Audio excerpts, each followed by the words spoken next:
For advertisements, please contact 8125893028. మా email ID maxtvtelugu@gmail.com.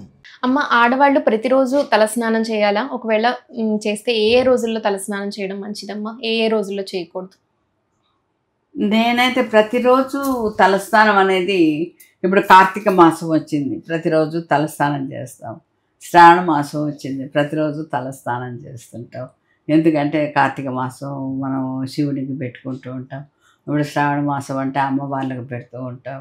అందువల్ల దసరా రోజులు వచ్చాయి. కానీ ఈ మధ్య రోజుల్లో మాత్రం కొంతమంది ఈ తలస్నానాలు ప్రతిరోజు చేయడం అనేది పాత రోజుల్లో చేస్తూ ఉండేవాళ్ళేమో, కానీ ఈ మధ్య రోజుల్లో శుక్రవారం, శనివారం, సోమవారం ఈ 3 రోజులైతే కంపల్సరీగా నేను చేస్తూ ఉంటాను తలస్నానం. అందువల్ల కొంతమంది అలా చేస్తూ ఉంటారు తలస్నానం. అంటే గురువారం కూడా తలస్నానం చేస్తూ ఉంటారు కొంతమంది. బాబాకు అంత ఆక్షేపణలు అవన్నీ లేవు కాబట్టి శుక్రవారం, శనివారం, సోమవారం మాత్రం తలస్నానం చేస్తూ ఉంటారు. అమ్మ, ఆడవాళ్ళ అలవాట్ల మీదే ఈ ధనం కానీ పేదరికం కానీ ఆధారపడి ఉంటాయని అంటారు. ఇది ఎంతవరకు నిజం? అందుకే కదా అంటారు, ఇల్లుని చూసి ఇల్లాలని చూడు అనేసేసి అంటారు. ఏ పెళ్లి చూపులకైనా ముందు పెళ్లి చూపులకు ఆ అమ్మాయిని చూసి చూడరు, ముందు ఇల్లుని చూస్తుంటారు. ఇల్లు ఎలా ఉందా, పరిశుభ్రంగా లేదా అనేసి. తర్వాత ఇల్లాలని చూస్తుంటారు. ఆ ఇల్లాలు ఎలా ఉంది, ఆమె ఎంత పద్ధతిగా ఉంది, వాళ్ళ హాస్పిటాలిటీ ఏమిటి, వాళ్ళ టేబుల్ మేనర్స్ ఏంటి అనేది అన్నీ ఆలోచిస్తుంటారు. అందువల్ల ఏదైనా ఒక సిరి సంపదలు రావాలి అంటే ఆడద మూలం.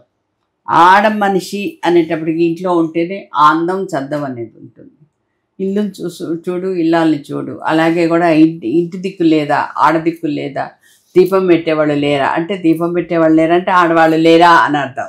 అందువల్ల ఆడవాళ్ళు అనేటప్పటికీ వాళ్ళొక పద్ధతి, క్రమశిక్షణ, ఒక పిల్లల మీద ఆప్యాయత, భర్త మీద ప్రేమాభిమానాలు అవన్నీ ఉంటే ఆ ఇల్లే నిజంగా ఒక స్వర్గసీమగా మారిపోతుంది.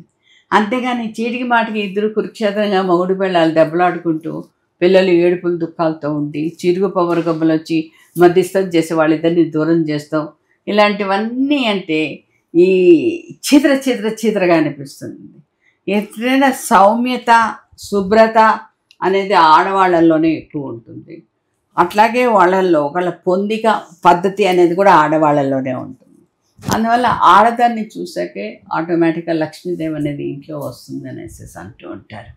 ఎవరైనా చూస్తే అయ్యో ఇంటికి ఆడదిక్కు లేదా అంటారు. ఆడదిక్కు లేదా అంటే అప్పుడు అంత దారుణమైన మాట ఇంకొకటి లేదు.